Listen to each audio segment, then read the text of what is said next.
What is up, y'all? Continuing with our playlist here on building a full stack CRUD app from total scratch, building a D&D note-taking app with some cool features on it, and just kind of seeing how long I can take this playlist and make it into like its own full-size course for free on YouTube. That's kind of the goal here.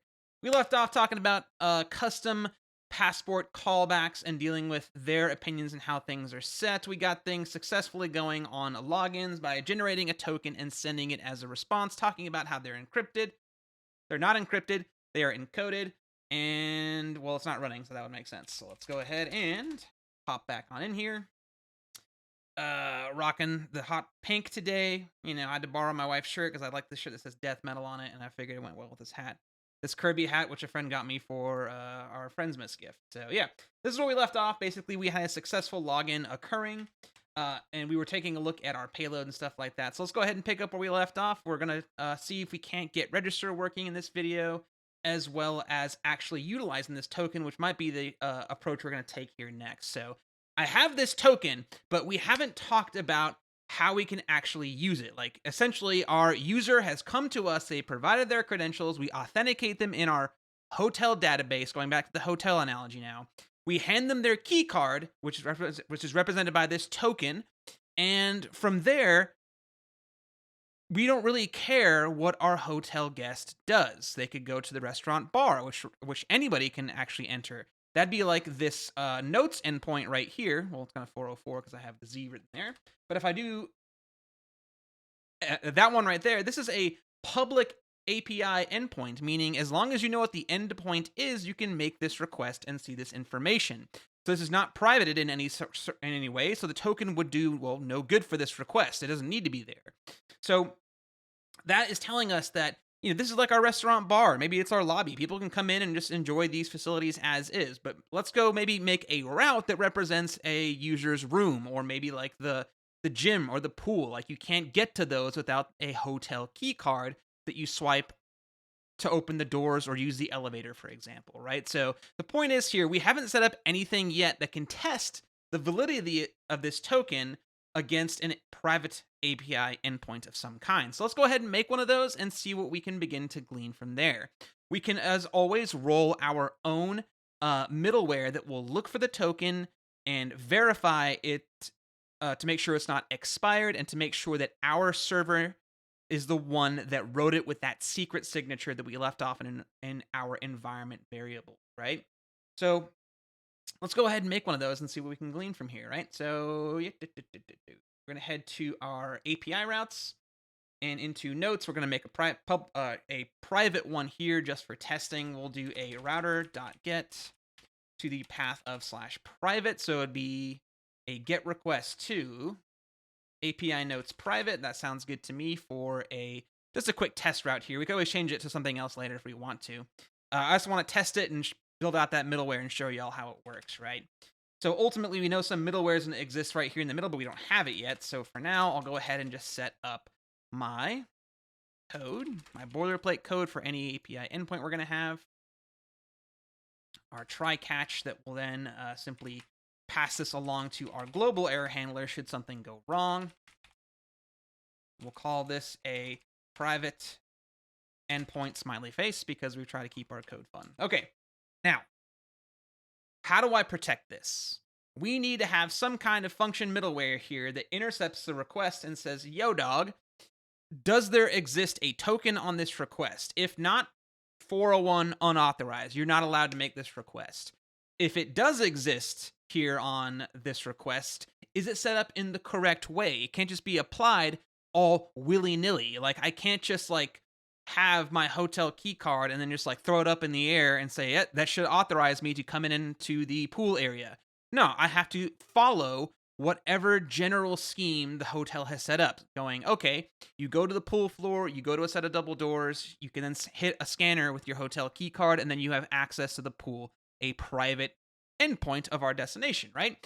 So we have to follow some set of rules in order to get there, right? And again, it may be different from hotel to hotel, which is what, you know, different implementations of auth are going to look like across even my projects. I do different things almost what feels like every time, just because I like learning new things. I'll try to push myself to do some kind of other scheme or something like that. So we're going to pick some pretty common ways that people do this, and it's called bearer token authorization. The point is that you will make a request to this endpoint. It will write the actual fetch request when we finally get to the client side of this whole crazy cockamamie project.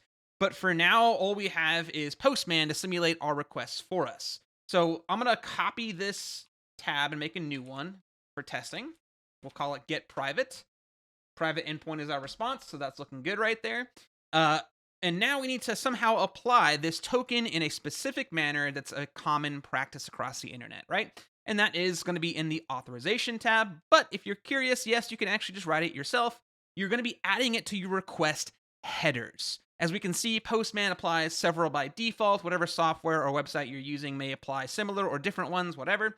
Ultimately, this is nothing more than an object of key and value pairs, meaning we have to have a key called capital A, or it should be capital A authorization, and the value should be capital B bearer, space, and our token pasted in its place in the value. That is the scheme we're going to be following. Again, I've decided we're going to have a set of double doors with a scanner that you have to put your card up against, and after a couple seconds, it goes beep and lets you in. Like, those are the rules I'm going to set that everyone using our hotel has to follow. You can't just have a hotel key card and do whatever you want with it and magically get into the pool. We have to have some rules, some protocol that they follow. And so this is a very common one used across web APIs, right? Especially like JSON REST APIs. Very, very common stuff. So there's actually a tab that will help auto-generate this for us. And if we have like a collection, if we're actually saving all these correctly, we can actually do some pretty cool stuff with like a parent authorizing a bunch of child tabs and things like that. But the scope of this video series isn't to turn us into Postman experts. I might invite Andrew on for a video where he takes us through some cool like setting up variables for production and development. As you can see, I already do that in my own stages. But again, we'll get there when we get there. I'm more concerned about getting y'all coding a full stack CRUD app from scratch here, right? So yeah, this is again saved from previous attempts and videos and things I've done in my own development and my side projects. But anyway, we select a type of bearer token, right?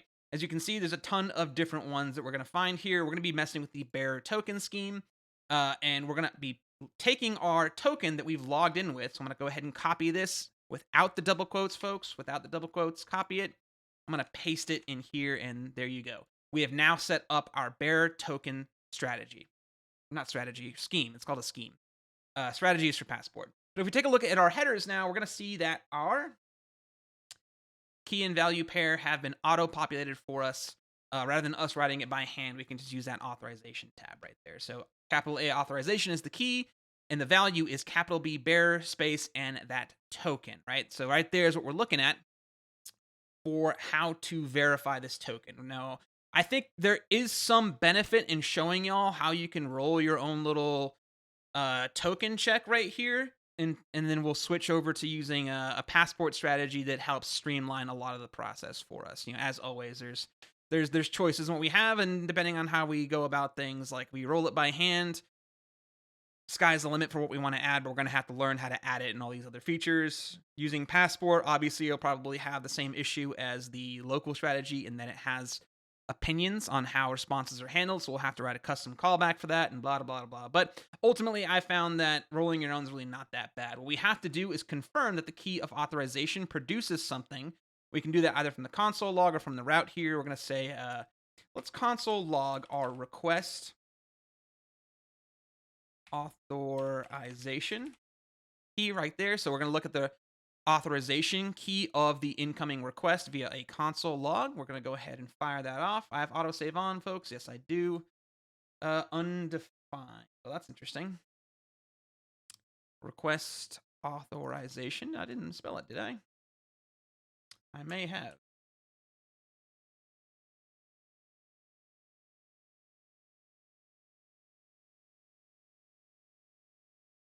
Oh, that's because it is not on the request itself. It is on the headers object of the request object. Whoops-a-daisy. So we're going to go ahead and try that again. I think I made the request before it saved. Nope.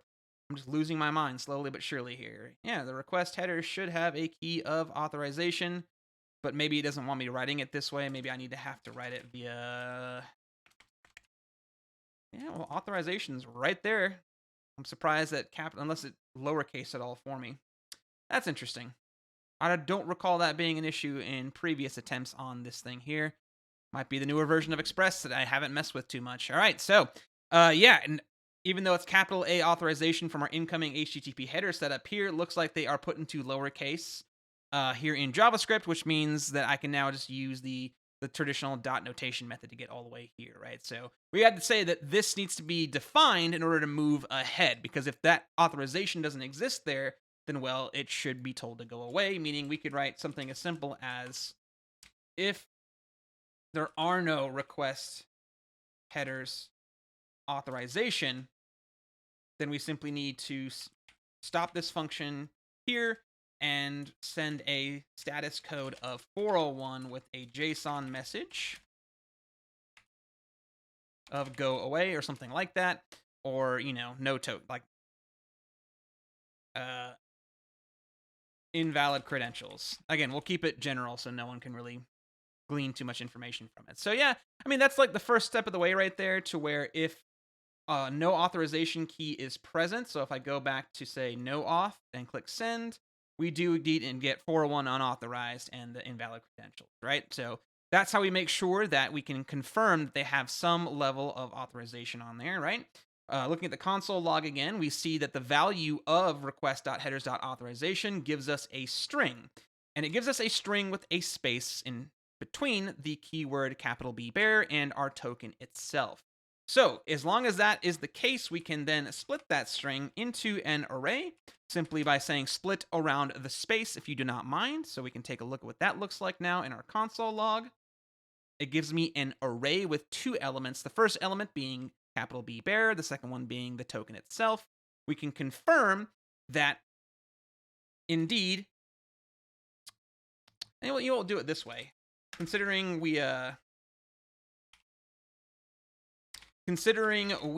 have confirmed that the request headers exist by this point, we can safely write this code here without having an error, meaning if rec.headers.authorization was undefined, then the dot split would fail, and then all of our code would error out. But because we have this, I guess you can call it like almost like a type guard up here saying, hey, we're going to make sure that the authorization headers exist first before we get down to this point here, we can then run something like this to say if the scheme equals bearer or does not equal bearer, we can have the same response. So we can say paste invalid credentials if it's not keyword B bearer right there. So we can test that. I just fat clicked or misclicked my SQL workbench. So give it a second to boot up in the background and close it. We don't need it. We don't need it quite yet. Okay. Send away should be fine. But if I go to maybe my headers and manually change it and say like, what if they didn't know this is my protocol? And of course it's not going to write it by hand, is it? Annoyingly right there.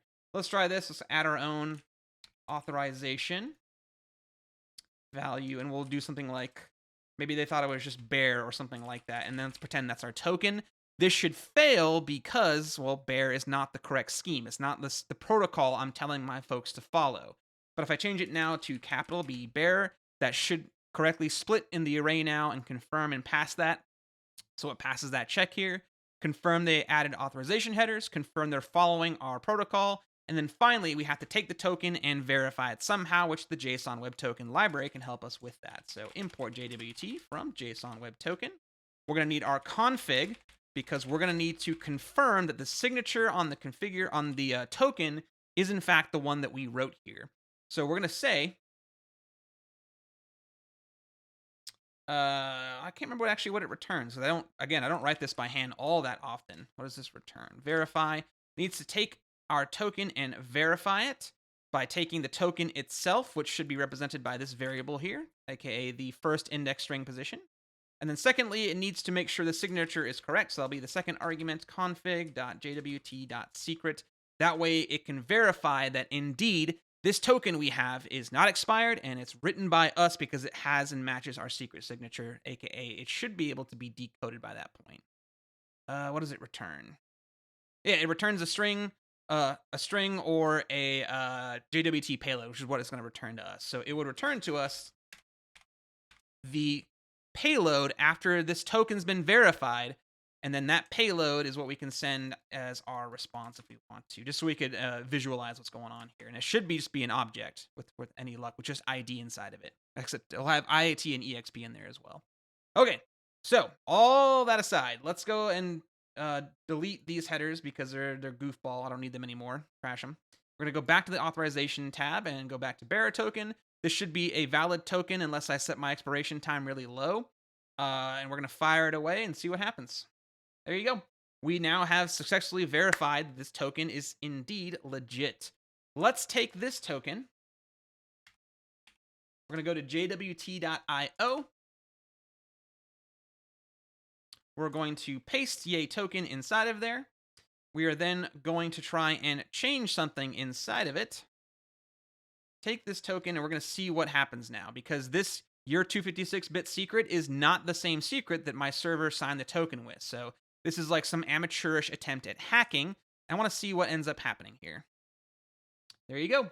So what happened? We got my error handler kicked on, 500 internal server error that says invalid signature.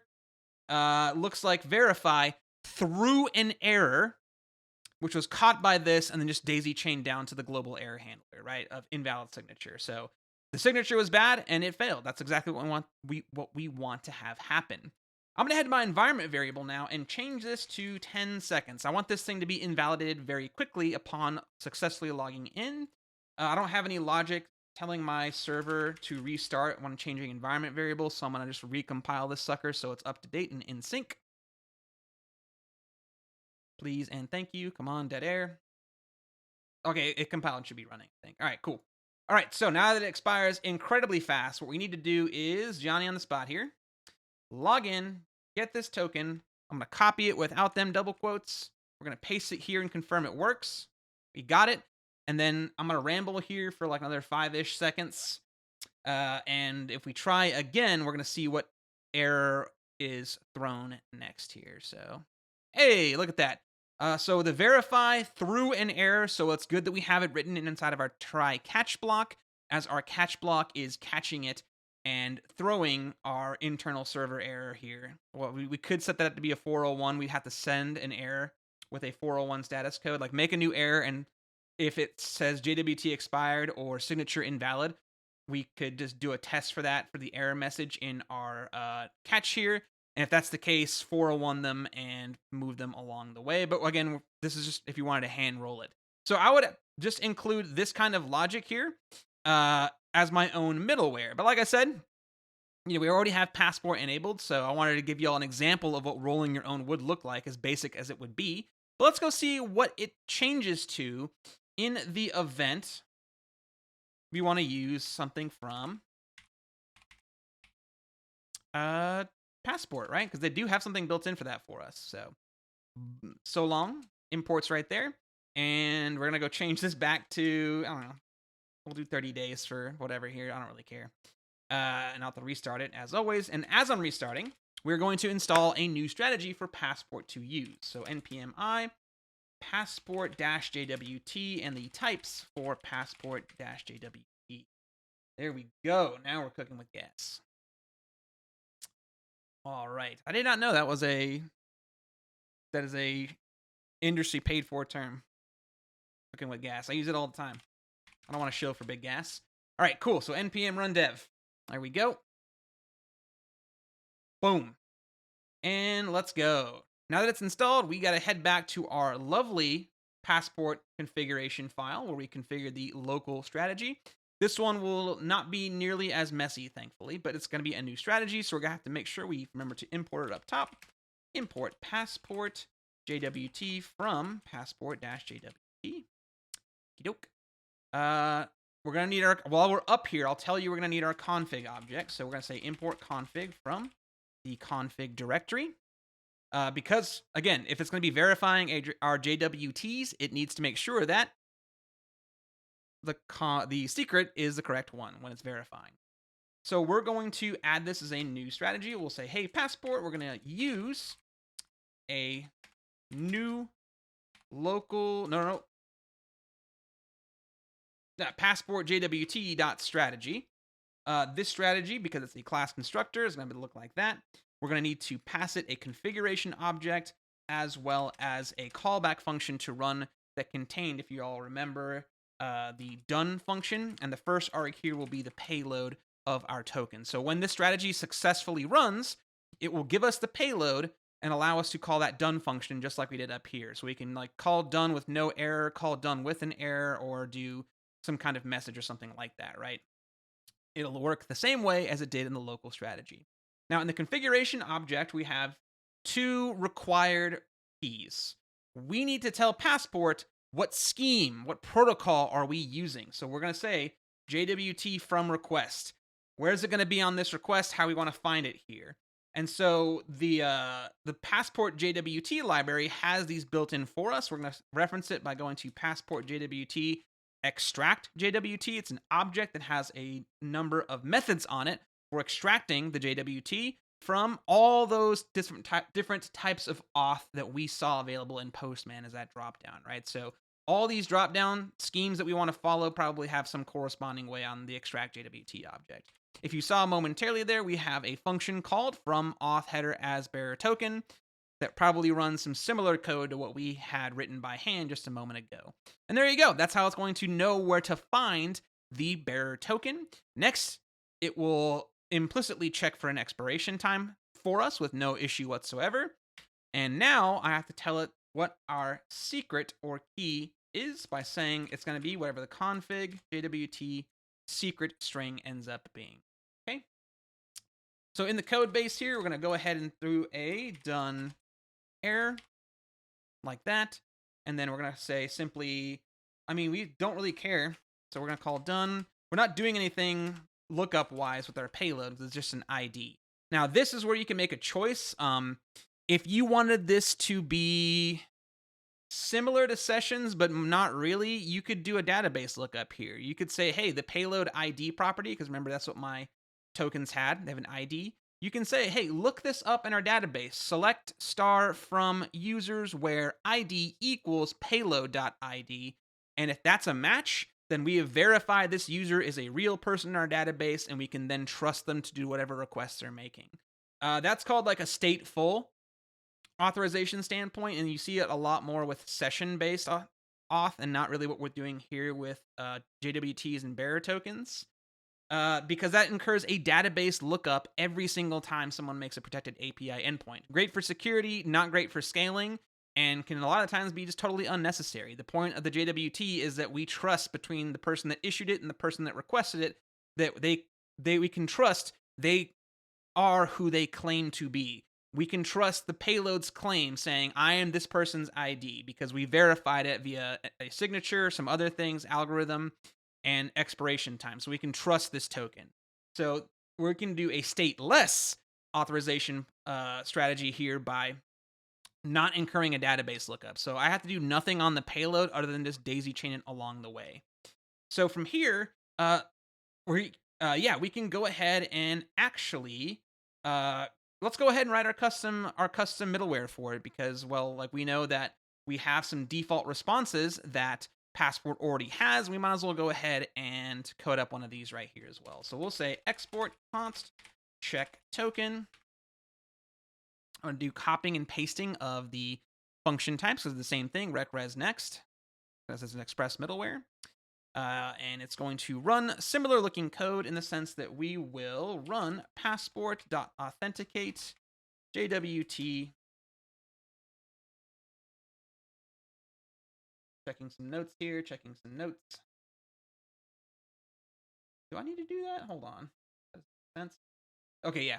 So again, we're going to make sure we're telling it session false, as I don't want it to have to do any kind of weird code in the background that I have to account for. So we have to make sure that Boolean is toggled off. We'll have an error, user, info, just like the top one. Thankfully, it's not too much different. I'll go ahead and copy those two on down. We'll say, boom. If there's an error, return next error. If there's info, return that status. A 401, whatever the info message is, which I don't think we're not going to find one here, so that's kind of redundant code, but it's nice to have there in case we do add any kind of done custom stuff down here. But again, if it's gotten to this point, it should be good to go. So we need to then add it to our request object. Now, I did it via current user up and handle login because that user information that came from Passport local was an entire row of data for a user from MySQL minus the user's password. So we could co-opt that here as well, but I like to differentiate this particular middleware, what it applies, so to make sure I don't make a mistake down the way. So I like calling this the payload, the request payload. This represents the payload of a token's claim and who it represents. We're going to go over to our index types, and we're going to add a new one here called payload that will be optional. And that payload at the moment, as y'all saw, was just an ID that's always going to be there that had a string of value. There will be probably in the future a use case where we're going to make this into its own interface, only because it would make sense that if we add more stuff to our payload, I wouldn't want to have to remember to come update multiple types in multiple places. I'd rather just have it in one convenient location. As of right now, single source of truth, if you recall from the last video. But in this case here, we have our payload, and we should be good to set it up now. So we can say, go ahead and set up that rec payload to be whatever the user information is, and then go ahead and move on to the next step of our process here. And just like before, we have to immediately invoke our function expression here to make sure that this authenticate function on Passport runs this job, and we daisy chain in the rec-res next of our handy dandy check token middleware. So we can head back to our route, which was the test private route for the notes router. So API notes private, we're going to import our handy dandy in a new middleware from middlewares, auth middlewares. There we go. And we have our lovely check token function that we can now place on this route as is. So let's go ahead and I think I restarted the server with new stuff, right? Compiled with new errors. I thought I corrected that. Hold on. Is it fixed? Or is it still compiling with one error? Rec payload does not exist on type requests. I mean, yeah, it should, considering I added it here to my request interface, and my local thing actually recognized it. Hold on. Is that actually an error that's telling me, or is that just from the previous save before I finish writing it? Okay. It's gone. All right, so now that we have this rocking here, let's go ahead and give her a whirl. So we're going to go log in and get a fresh token so it doesn't expire immediately. Or you know what? Let's just see what the error looks like. This should be the expired token from last time. Let's confirm that it stays expired. So I'm going to make this request, the expired token, and there you go. And would you check it out? Now I got a message of JWT expired with 401 unauthorized. So it looks like that's either going to be, yeah, that's it right here. So rather than returning an error, it brought info in, which was the thing is expired, and that's what that info message told us. That's pretty awesome, right? Let's go mess up the signature to see if that causes any different error. There you go. We now got a different error that says invalid signature. Let's go log in, get a fresh token that's not expiring in 15 seconds or 10 seconds or whatever it was. Copy. There's a better way to do this, which I'll show y'all at some point in Postman. You can actually just right click it and set it to a variable. Heck, you can make this, when you make the request, have it automatically find this string and save the variable for you. But I pasted it here, I'm pretty sure, and check it out. We are now protected. This is how we're going to protect our API endpoints. Anything that needs to be behind a private request, user's profile info view. Maybe if they're looking at their notes only, or they want to edit or update or add a note, we're going to say, hey, you have to be logged in order to make this request. And this one little check token middleware is going to be the one that does that for us. All we have to do is place this on any endpoint or collection of endpoints with some tricks with Express. Like you can say, hey, anything coming through this router, pretty sure that's what we do. Anything that's coming through this router that is a post request or a put request or a delete request. So maybe all GET requests are public, and all post, put, and delete requests will have check token. So if I add this at the top of this router file, the incoming request will route through, and any path underneath this, that's what that asterisk is. It's the wildcard operator. It's like any matching path of API notes that gets this far. If it's a method of post, put, or delete, it's going to get its token checked, right? And that's a quick way to blanket add authorization on a certain method, which is this. You're going to see me doing this a lot for my CRUD operations because I want people to be logged in to post, put, and delete requests. But typically, doing a bunch of GET requests, I typically don't have them privatized depending on what the request is. Again, if this is like a user's profile or something, then yeah, it's going to be private. But as of right now, for this project, I'm going to say they can look at anyone's notes. No, that doesn't make sense. They should probably all be private because, well, this is your DnD notes. And if you're writing something that you aha'd in your notes, you probably don't want everyone to look at it, minus maybe the dungeon master. But again, that's something we'll get to at a later point in time. For now, it's just a cool way to know that this is what you can do to add. And of course, I format it and it goes in a straight line that looks less cool than what it did a moment ago. Is what it is. Then you can also daisy chain them. So if you had something after check token like is admin, you can add that as daisy chained middlewares on these requests. Again, a lot of cool tricks you could do with Express to do some cool, again, like some cool routing tricks. And the more I learn, the more I'm like, yeah, I learned something new. Okay, so yeah. Now we have check token that's ready to go on all post, put, and delete requests, and then from there I can choose to individually add it on any methods of GET that I think need to be privatized. And there you go. That is a cool way to add a new strategy and actually verify tokens and things like that for this particular project. I'm digging it here, folks. I love it. Okay, so what can we do now? Let's actually talk about registering users. I think that'd be kind of cool to figure out how to do. So let's see, which angle am I going to approach this from? Let's go ahead and add the router here while we're looking at the auth folder. I'm going to add a register.ts. I'm going to go to my login one and probably just copy this and paste it here in register.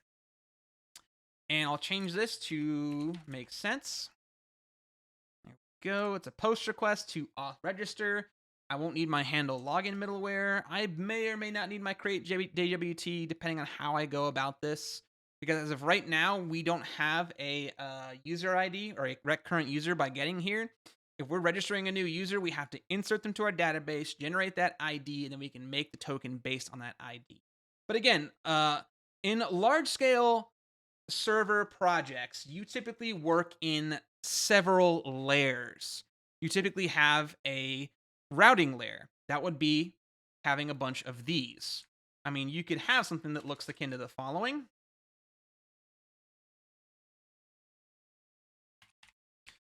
Again, I know it's going to be errors galore, bear with me. Right? Like you could have a whole bunch of routes in this file that's all you do here. You set up middlewares, you set up routing, networking logic, and that's all you do. You write path names, you write middlewares, and you write what are called controllers. Now, controllers, as you can see, end up replacing these suckers here. These can be moved to their own file, or folder rather, directory, called controllers, well, you will write what the logic is for these routes and export them out. Because in a large scale project, you may have hundreds of API routes, and those can get very nasty to read when there's a lot of business logic happening inside of every single one. It'll be easier and quicker to diagnose 404s and middleware problems by heading to a networking style directory and just looking at all your routes and correcting any mistakes on route pathing, especially if they're nested or stacked in any way, and not have a bunch of business logic in the way of the routes themselves, right? So that's one approach to it. We're not going to go quite that far. And the next thing is, again, what do we need to do pseudocode-wise? We need to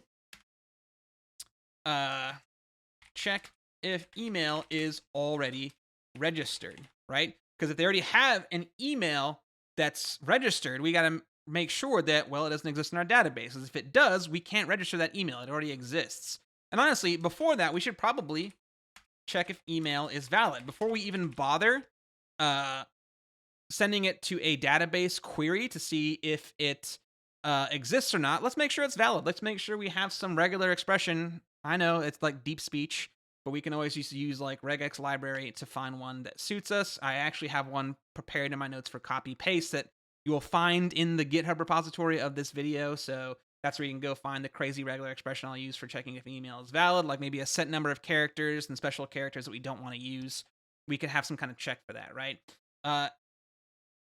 Next, we need to salt and hash their password because, again, we're never going to store a plain text password. Forgot to hash and salt it. We have to generate a UUID for our user since we're not doing any kind of auto increment in MySQL. And then from there, after all that's done, we insert user. And then if we want to go ahead and automatically log them in, we create token and send token, just like we did from the login router. That's what our pseudocode's going to look like. And again, because this will be the one path inside of here, I don't have that much of a qualm doing all of that here, or perhaps making a service elsewhere for it. So we may just grow into the service model, which is another layer of our stuff. Even in my controllers, I might have a service, aka typically a function that will kind of move away a lot of business logic away from your networking and your controller layer. That way, the controller layer looks simple like this. They call a function that runs a service for this particular router. It gives us a response and it sends that response, and that's all it's meant to do, and not run all this non-routing, non-networking layer stuff, and including mixing in our database layer. So we already have two layers here. We have our networking layer that's combining services and business logic, but we did actually separate a database layer, right? So this is where we go to find queries of any kind and where to debug them. I could also make that register function here by making it a custom, like making a lazy, like a simple insert CRUD operation, and then writing a more advanced register function here in my database layer that would wrap around that insert function that would run this pseudocode. But again, it's choices we got to make, because if this project does grow to be pretty large for funsies, if I really enjoy this series and I get a lot of positive feedback on it, I'll keep growing it out, and eventually I'll have to make a decision of like, man, I wish I just set it up a service layer way back in the day, which will probably be something that happens, or man, I set up services way too early and now my code feels so, broken and piecemeal that it's difficult to like show you guys how the pieces are put together. So for now, I'll do it all in this register route because I don't have that big of a project. But again, that could come and bite me in the rear later, but we'll deal with that when the time comes. And welcome to coding, right? Especially if this is like due for like I don't know, a stand up tomorrow or something like that, then I ain't gonna have the time to write pretty code. Let's be real. Production code is just a hot pile of garbage, steaming pile of garbage held together by a ton of band-aids and libraries. So, I can't say that like I'm writing production level clean code and things like that, because I don't think that really exists even in like best case scenarios, right? As long as there's deadlines and middle management, we're gonna write bad code. So, come at me. So let's go ahead and run some of our basic ideas here, right? Yeah. So let's do it, folks. Let's go ahead and setting this up. So for an insert statement, there's actually some cool things we could do here. Because remember, this is where I can go look at my SQL file. So the schema.sql file I added here for you guys to take advantage of if you want some test data that matches up with mine. Here is what our insert statement looked like, right? For inserting a new user. Now, there's actually some cool tricks we could do here in the MySQL library and the MySQL 2 library, if that's what you're using on your end. Let's go see what I mean by that. So, again, this is what our query looked like. It was an insert to users table, column ID, column email, column password, column first name and last name in that specific order, which I mentioned doesn't really matter. So I could write a traditional insert statement that looks like the following. It would be ID string,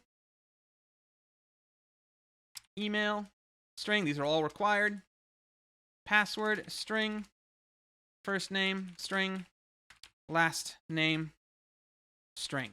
Those are all going to be required there, right? And this is what my query would end up looking like.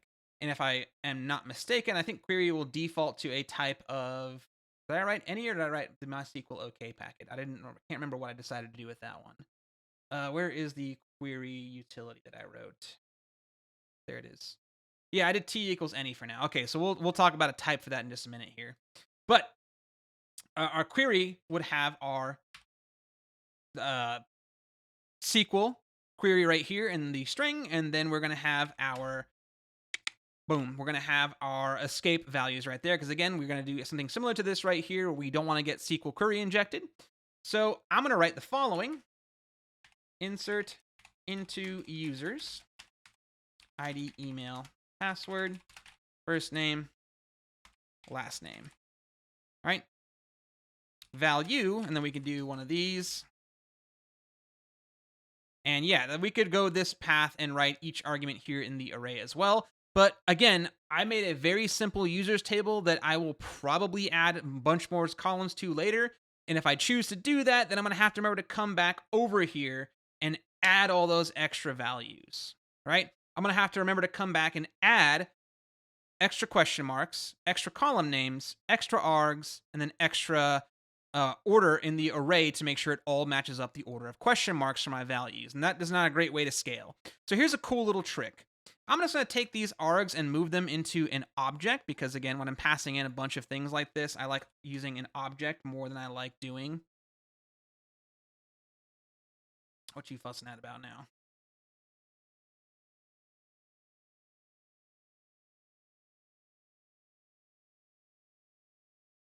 Oh, there. The argument is of type. There we go. The argument is called values, all the values I intend to insert, which I'll make into an object to make my life easy. I just like doing it this way. Just like every other function we encounter in Passport and stuff has a config object, a config object, a config object. I'm going to pass all my values in as an object rather than a ordered list, a list of them written by hand here. Okay.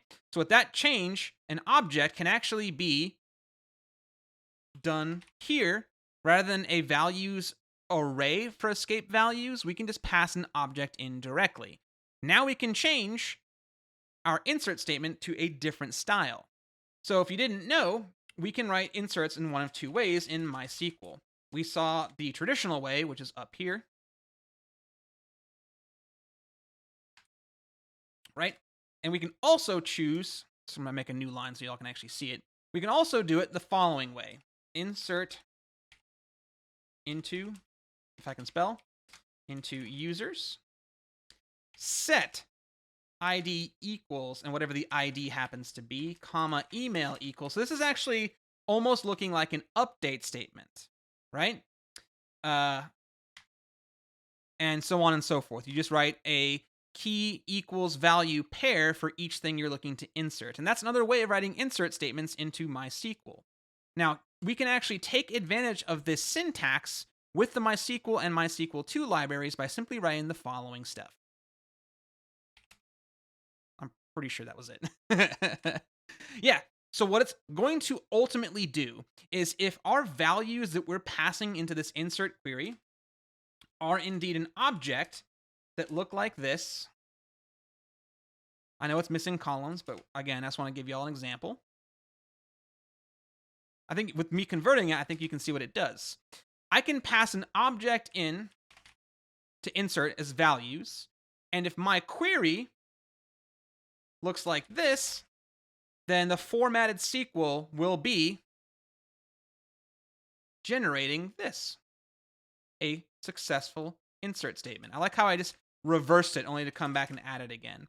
So it will successfully take our object and split it out and replace colons with equal signs and proper comma spaces, and to make sure that our values get split into this insert statement correctly. So that way it will scale with however many columns we need it to. That way, every single time I add something as a new column in MySQL, again, one of the drawbacks to a relational database compared to a non-relational database like MongoDB, where I can add columns on the fly and horizontally scale quickly, whereas in MySQL, I have to come and add the column to the table, update my models, update my query statements, and go from there. This is a cool way to kind of bridge the gap there in some dynamic like in a dynamic sense, where I can now dynamically insert new values to my database. As long as I've gone and added the column in my database, I'll be set to go. So this alleviates part of that kind of that dynamic inserts that you can do, dynamic updates of features that you can do in non-relational databases, right? So that's what that technique is going to do for us here. And yeah, I think that's pretty cool to know how to do that. So we're going to add that to our list of users queries. So now we'll have db.users.insert as a new query we can then begin using, which means we can now bother with it in the register router, right? So we need to generate a Sultan hash, which means we need to have a couple imports happen here. So first things first, import db from the db directory, because we're going to have to run some queries, finding an email and things like that. So we'll have to do a db find, which, hey, we have a convenient function for that for emails or whatever else we need. Like I said, we're going to have to use bcrypt here as well. From bcrypt, we have to actually generate a salt and a hash like I did in my tests way back in the day in like videos 2 or 3, I can't remember at this point. We also are going to need UUID. So I'll have to say, man, I hate that I'm so brain broken. I don't like having like mixed named and non-named. Mixed non-named and default imports bothers me. I like having kind of grouped together. What was I saying? UUID. We need v4, which is what we decided to use. v4 as UUID v4. There we go. There we go. So we need to run this pseudocode. So first thing we can do is we can check if the email is valid or not. To do that, I can, for example, like I said, I'll have this available for copy and paste in the for copy and paste because I got this regex from online. I think it's just like, lowercase a through z, uppercase a through z, 0 through 9, and a couple special symbols and things like that. There's the @ matcher. It basically just makes sure that our email is a valid email and doesn't have like, is not written as like doo-doo@pizza. It has to have like the @ symbol. It has to have some kind of dot and org.io. It just makes sure that it's a valid email address. It's not a bunch of bunk. So again, I found this regex online and I use it from project to project, which means I have it on easy copy paste from my GitHub repo. You can just, if you haven't already, you can probably just pause this video and go find it in the repository in the description below and just copy it from my repo and use it as yours. Or if you have your own regex, then go for it. That's fine here. So this will return a regex match array, which we can use inside of a Boolean. I'm pretty sure we can convert it. So we can do something like that in the sense that like we can say if, and we can pull this stuff off from the rec body. We can say if the email they're trying to register with from the request body. This is something I also failed to mention in previous videos, in that you typically never want to directly deal with your rec body because the request body is part of your networking layer. So if you're going to be sending something into a query to run, you typically want to separate it out from the request body into its own variable or its own like object or its own variable. That is called like not mixing your data layer with your networking layer. It's good practice not to send your rec body directly into a query. You'd rather set up its own object and send that in. That's sometimes called a DTO or data transfer object. You'll see that again in larger scale projects. So my DTO here is this email variable that I'm pulling off the rec body as long as it's there.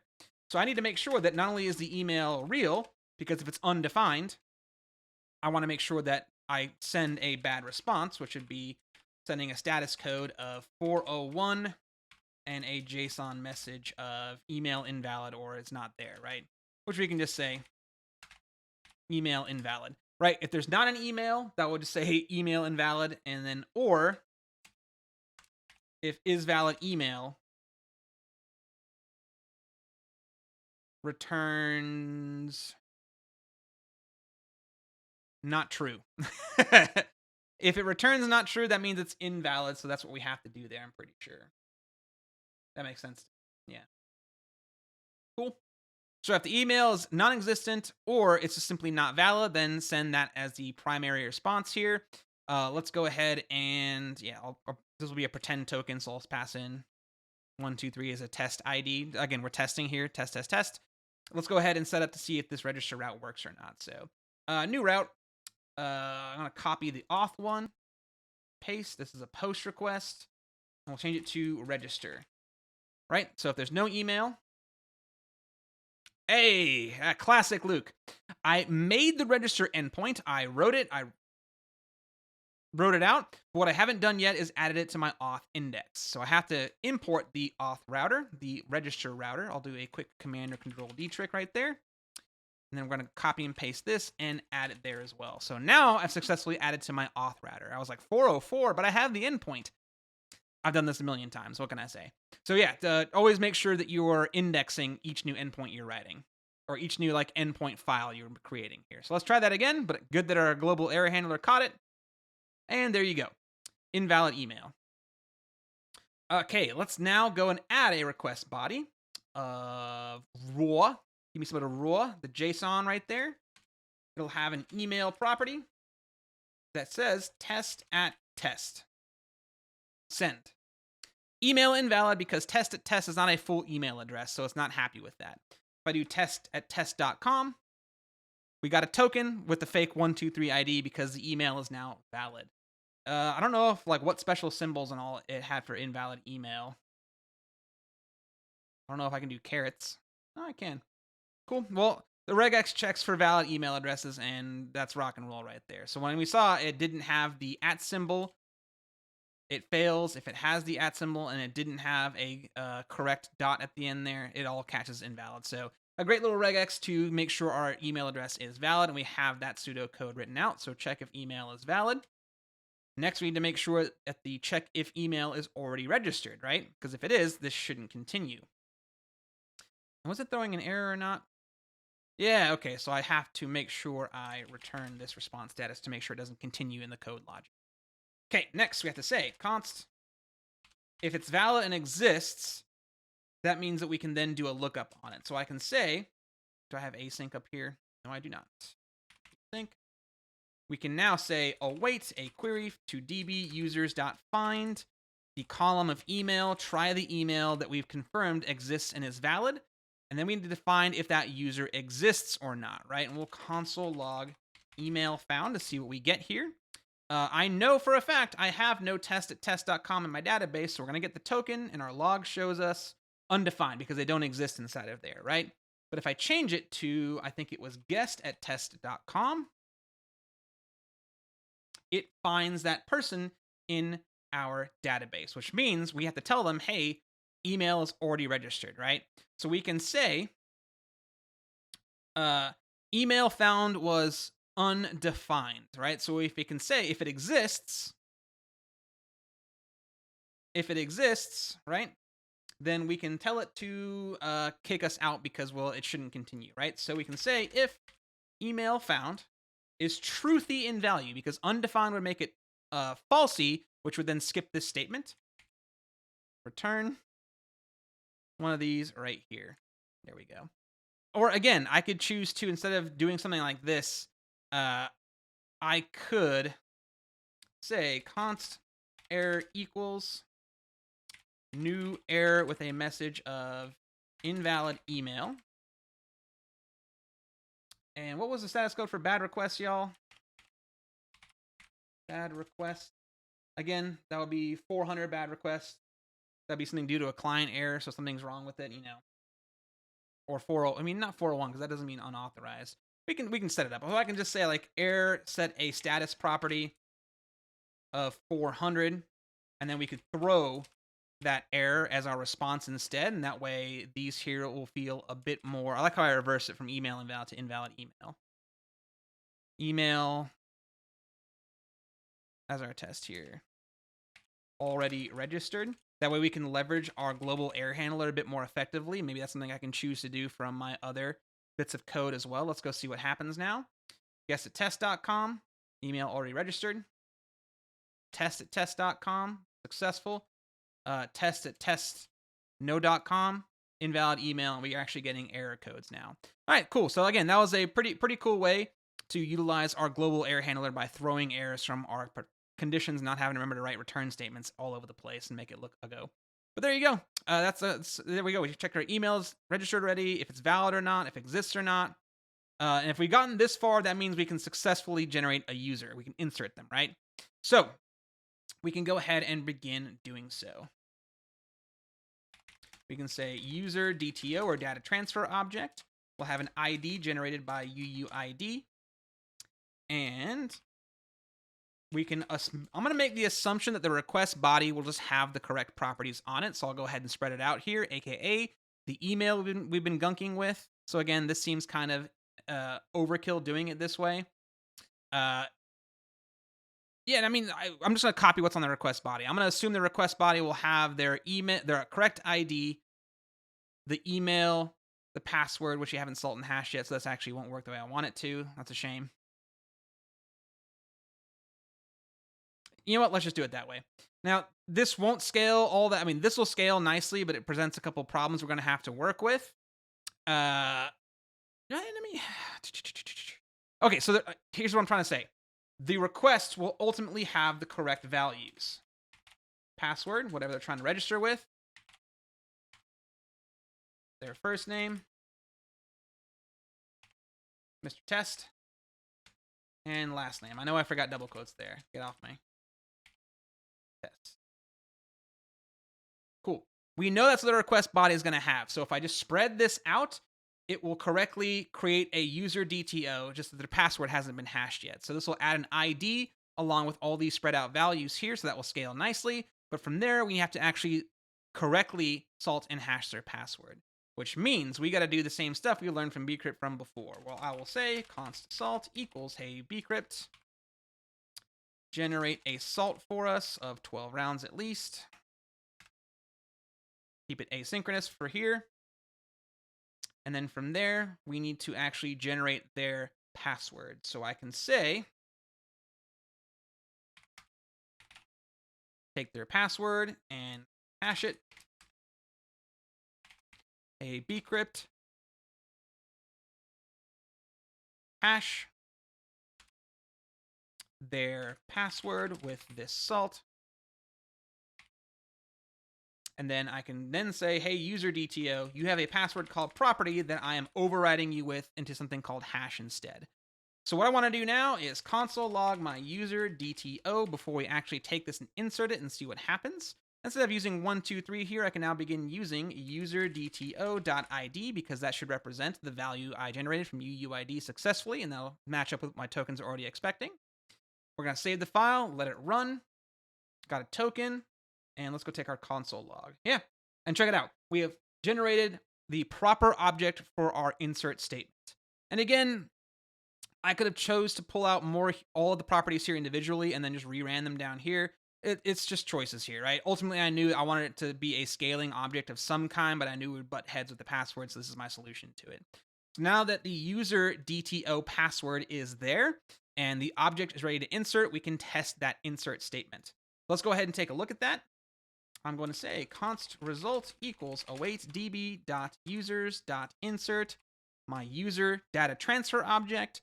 And as always, folks, even if I never do anything else with it, we are going to be very cognizant to say delete that crap off the user DTO password, delete the password off the data transfer object, because I don't want it going any further than it needs to. Otherwise, I'm gonna freak, right? Let's go ahead and take a look at what the result looks like if I run this insert statement, because I want to point out something to y'all. Whenever you insert something, remember I mentioned with selects a couple videos ago that every select statement will always be an array of objects or an array of nothing if it selects nothing. Let's go and see what the console log looks like upon a successful insert, right? Fire away. We didn't get an error. It sent us a token, and aha. So this is the response for insert, update, and delete statements. It is called the MySQL OK packet. It is an object at field count number, affected rows number. This will be depending on how many rows you update or delete or insert at once. That will be a number that tells you its success. Insert ID will be a number value if you used an auto increment primary key inside of MySQL itself, as well as some other properties down here that could help you figure out what went wrong in your SQL statement had something gone wrong, right?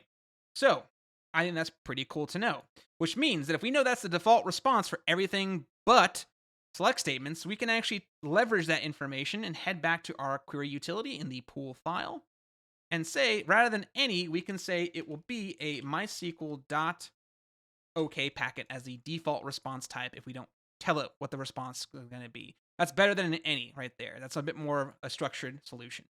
Now, in the past, this is where students, if you were using an auto increment, you didn't have this ID, you would insert the user and you would have result.insert